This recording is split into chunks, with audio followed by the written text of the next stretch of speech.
how I get through the day. Seems like my strength and joy had dwindled away. I haven't seen Christians commit suicide and die.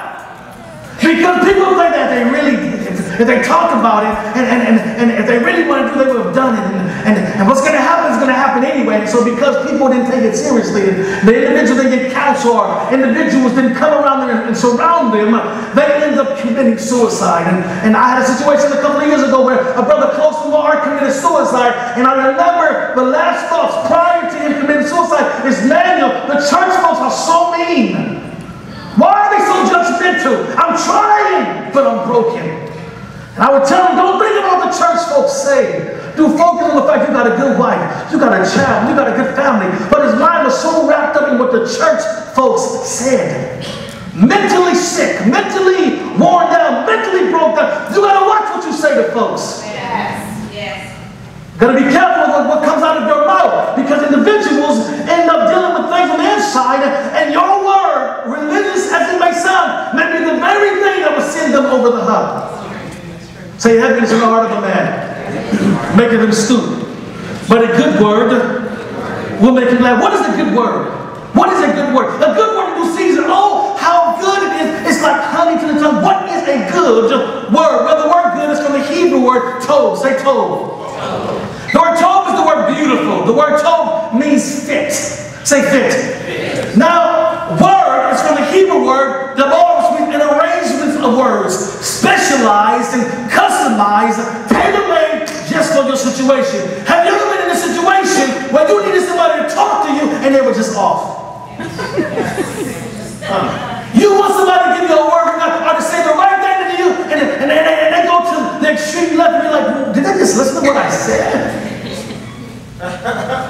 Let's look at Job. Let's go to Job chapter 7. We're going to look at a few individuals who dealt with heaviness in their heart. I'm going to come back to a good word a little later. Job chapter 7. Many of you know about Job. I'm going to talk about Job. I will talk about Hannah in 1 Samuel chapter 1. And I will talk about Elijah in 1 Kings chapter 19. But let's talk about Job first. Job was an individual who went through a lot. And so let me read you a couple of things that Job went through in his life. And I want you to really ponder the fact that you can be a Christian and be depressed. You can be a Christian and be overwhelmed by your life. Job suffered depression after losing his possession. First, his wealth. Then all 10 children. Can you imagine all 10 of your kids dying? The professionals say the loss of something significant is a major reason for what? Depression. Not only was Job devastated by a sorrowful physical affliction, he had loathsome sores in his entire body, from the sole of his feet to the crown of his head. Job not only lost his property, Job not only lost his 10 children, but he had boils covering his body. Inside and out. Can you imagine this man? These malignant sores, these ulcer-looking sores covering his body from the top of his head to the soles of his feet, pus dripping out of the sores. One translation says that the agonizing pain that he felt in his body from these sores was as if it was a universal pain that he felt continuously, agonizing. Not only did he have boils on the outside, he had emotional boils on the inside. Can you imagine that kind of pain? Let's keep on reading. His 3 close friends were suspicious that Job hid a great sin. See, it's crazy because not only did Job not do anything wrong to cause this, his homies thought that the reason he was going through this is because he did something wrong. Have you had some homies that you talk to about your situation, and as you begin to articulate what you're feeling, they would assume that you did something wrong? There are some times in your life where what happened to you had nothing to do with what you did wrong.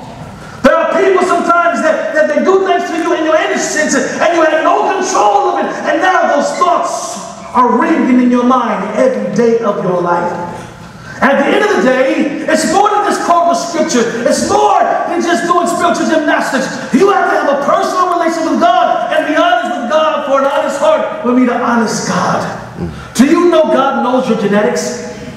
Do you know God knows your genetic predispositioning? Do you understand that God knows the pain that you have in your body even before you had that pain? Do you understand that you are not alone even though sometimes you may feel you are alone?